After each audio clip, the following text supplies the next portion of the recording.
So, hello everyone.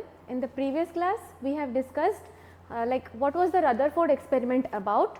So, continuing further, now we will discuss what all conclusions Rutherford has drawn from his experiments. So, the first conclusion was, as major part of the alpha ray passed undeflected, so he concluded major portion of the atom is empty. Major portion of an atom is empty as majority of alpha rays passed undeflected.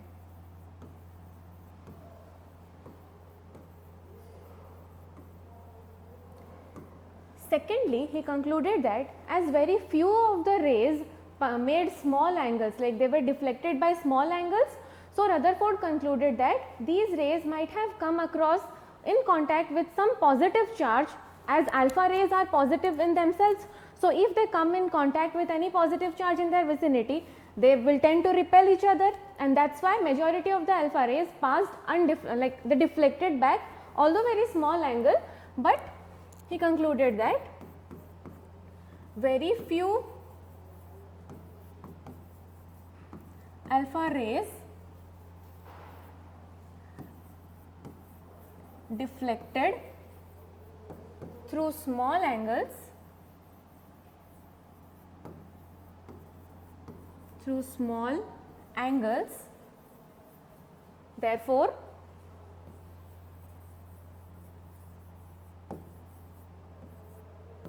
therefore they might have encountered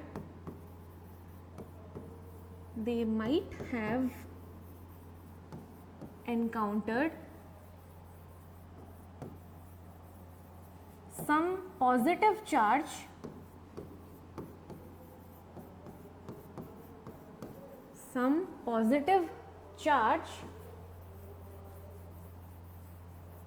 on their way.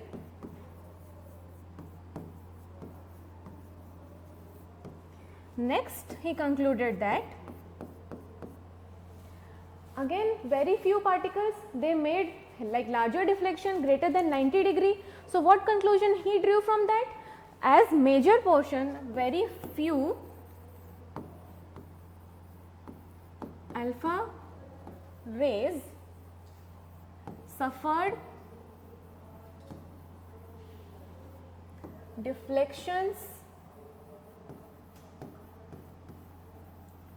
greater than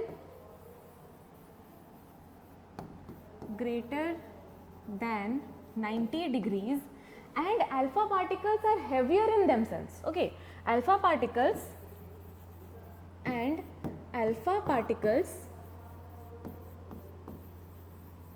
are heavy particles,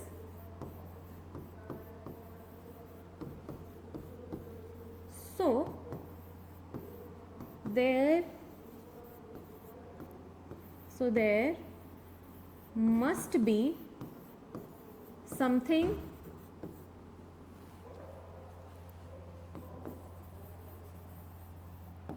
heavier than these alpha particles. That is why they suffered reflection. If one particle hits something very heavier than its mass, only then it will suffer a major deflection. So, this was his conclusion, and lastly he concluded, as very few alpha particles suffered major deflection, so he concluded that heavier mass in the center of the atom must be confined in a very small volume. Okay. So, the heavy mass must be confined in a very smaller volume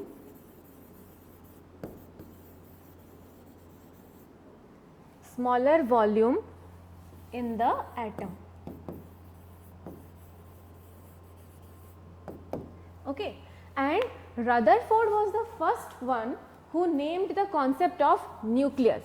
How? See, from the masses of electron, proton and neutrons we have discussed earlier in the form of a table, what we concluded, the mass of electron is negligible. The major portion of mass is contributed by neutrons and protons, and here he concluded that the alpha particles hit something very heavy on its way to the atom. So, very heavy mass is concentrated in the center of the atom. Therefore, the center of the atom consists of something very heavy due to the presence of proton and neutrons, and he named that center as nucleus.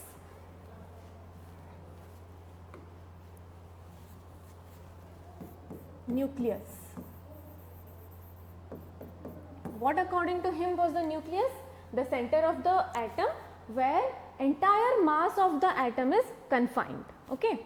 So, these were the conclusions Rutherford has drawn from his experiments, and finally from considering these conclusions he put forth his model of atom, otherwise called as Rutherford's planetary model of atom, and he broadly divided atom into two regions. According to him, atom consists of two regions. One is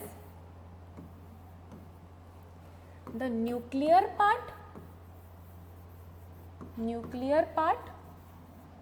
second is extranuclear region,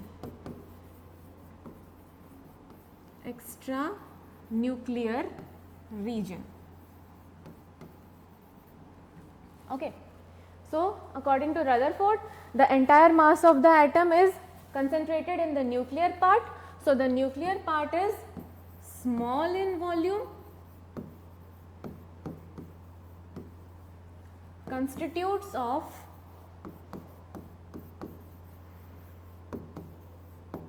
protons and neutrons, and this contributes to the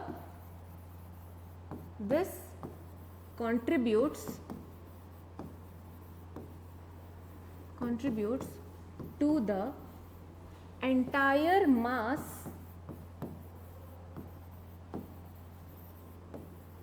of the atom. Okay. So, the entire mass of the atom is confined in the center called as the nucleus. Now, the extranuclear region is the area beyond the nucleus or the nuclear region.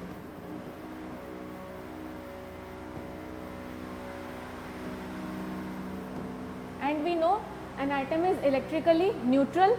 So, beyond the nucleus, the region or the extranuclear region consists of negatively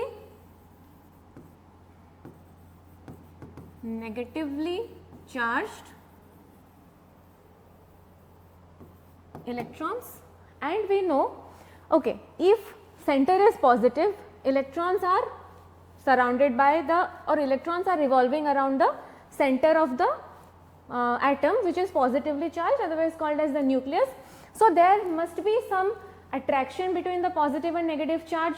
You have heard about the centripetal force. So, what is the centripetal force?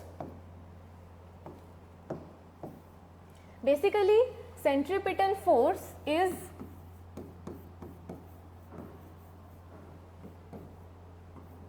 a center seeking force. Okay. And why this centripetal force will operate? Because the center is positively charged and electrons are negatively charged, they are just around the nucleus. So, there will be an attraction between a positively charged nucleus and negatively charged electrons, and ultimately the electrons will be driven towards the center of the atom, but this will make the atom unstable, right.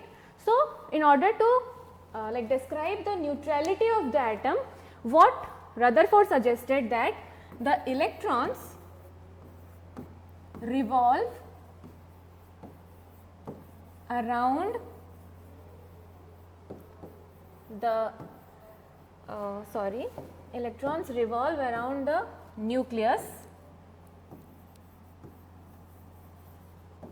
in fixed orbits, and due to the motion of electrons around the nucleus, they have a centrifugal force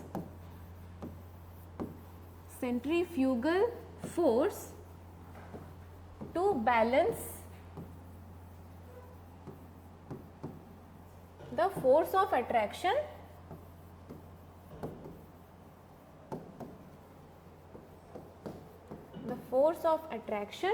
between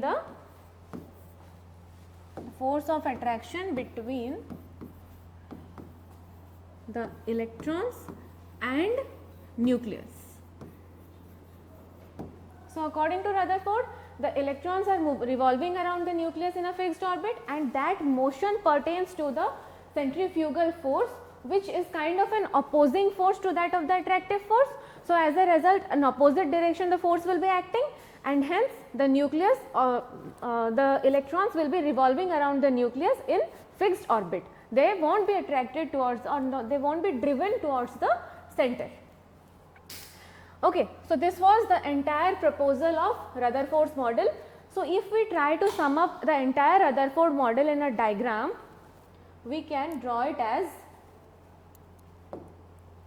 in the center there is neutrons and protons. They contribute to the positive charge of the nucleus, because neutrons are neutral and protons are positive. So, the net charge on the nucleus will be positive, and electrons revolve around the nucleus in, these are the orbits.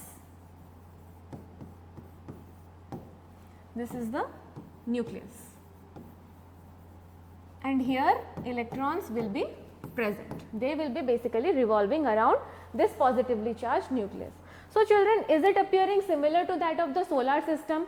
You might have read, in the solar system, in the center we have the sun, and planets are revolving around it in fixed orbits, right? Now, here center there is a sun and planets are revolving around the sun in fixed orbit. So, is it looking similar to that? So, that is the reason why Rutherford's atomic model is called as Rutherford's planetary model of atom. Okay. So, after a theory is being proposed, various scientists of that time took interest in this model, and on further research they came up with their own propositions. So, that led to the drawbacks of Rutherford's atomic model. So, we will be discussing what are the major drawbacks of Rutherford's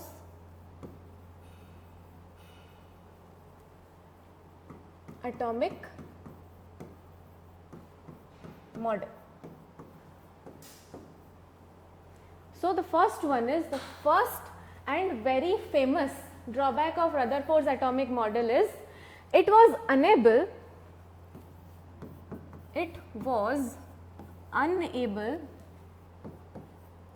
to explain the stability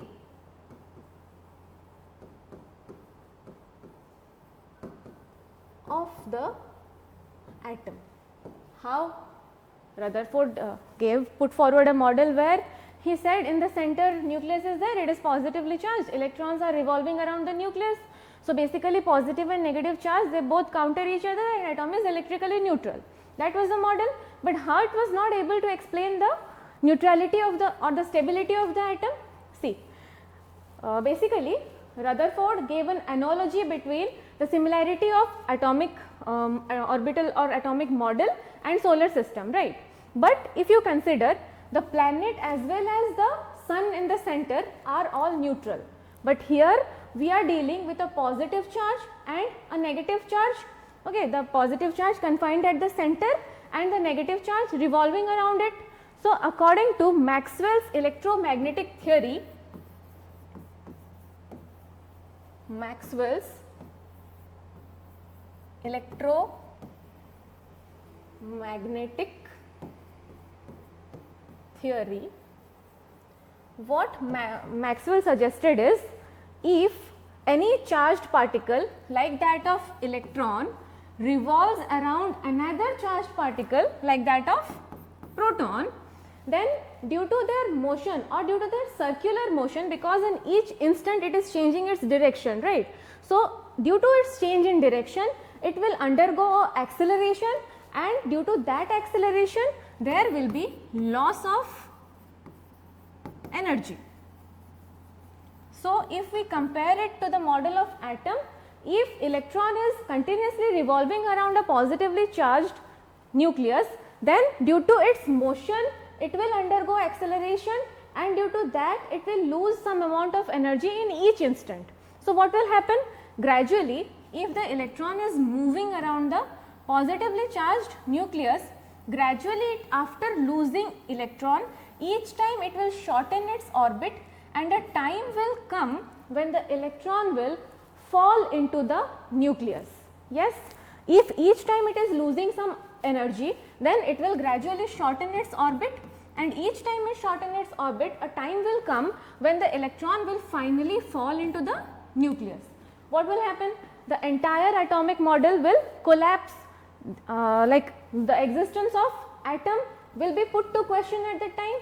So, this electromagnetic theory of Maxwell was a sudden setback to Rutherford's atomic model, and Rutherford was not able to give any counter statement suggesting the stability of atom. This was the first major drawback of Rutherford's atomic model. The second drawback was it could not explain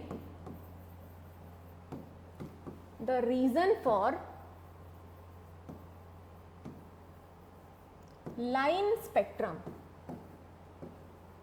Okay. So, what are line spectrum? We will be studying in Bohr's atomic model, but for now understand, it could not give any explanation for the presence or production of line spectrum. And the third is, it gave no idea about the distribution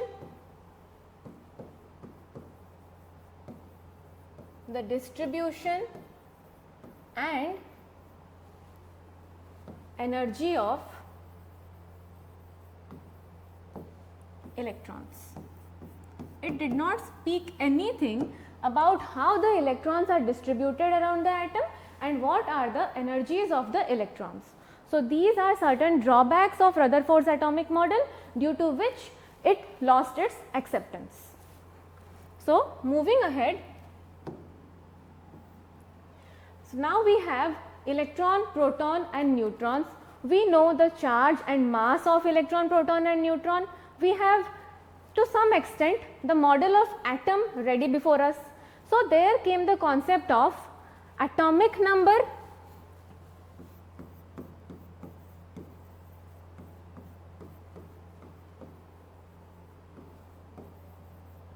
and mass number. So, before going into atomic number and mass number, we need to be sure about one particular thing. The atom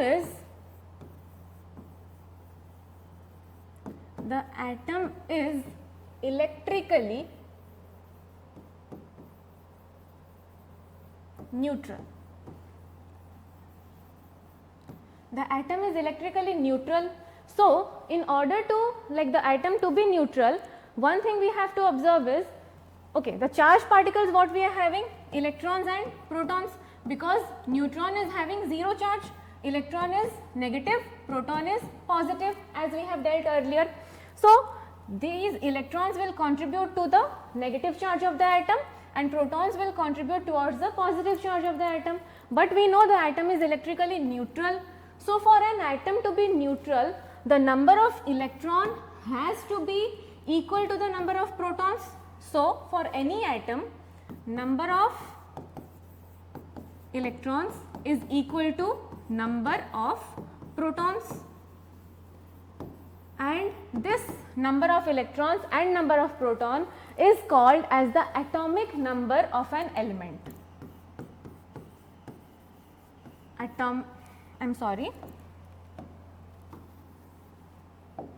Atomic number.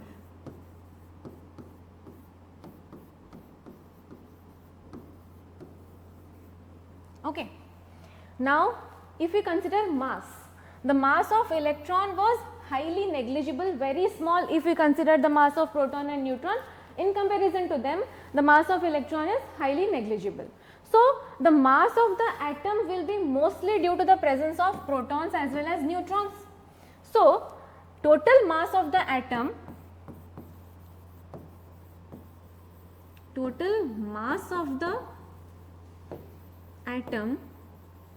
will be equal to number of protons and number of neutrons, and this summation of number of protons and number of neutrons is called as mass number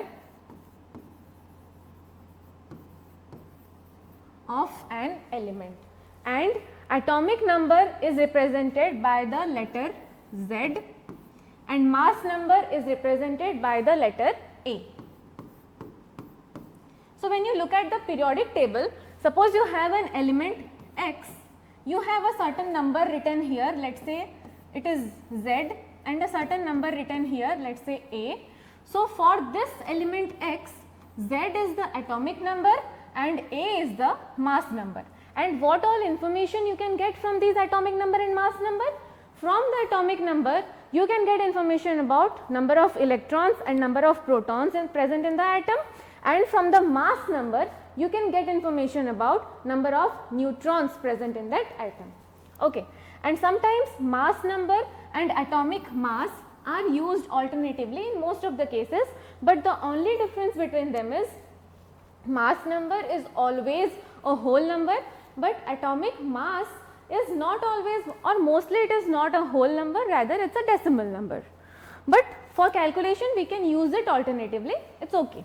So, now we will deal with certain questions. For example, sodium Na, its atomic number is 11 and mass number is 23. So, if I give you the element sodium and ask you to find out the number of electrons and number of protons, how you will find? So, from the atomic number, you can get the number of electrons as well as proton, because number of electron and number of proton is equal to only the atomic number, right. So, if atomic number is 11, number of electron is equal to number of proton, that is 11, and number of neutrons, how you will find out? See, mass number or A is equal to number of protons plus number of neutrons. So, if from here you can get the number of protons, and looking at the symbol you can get information about the mass number. So, here the mass number is 23 and number of proton is 11, then number of neutron will be 23 minus 11, that is 12. Okay. So, number of electrons and number of protons present in sodium is 11 and number of neutron is 12. So, using these formula you can calculate the number of electrons, number of protons as well as number of neutrons for any given element with its atomic number and mass number. So, this is it for this module. Thank you very much. In the next class we will be taking up the next module. Thank you.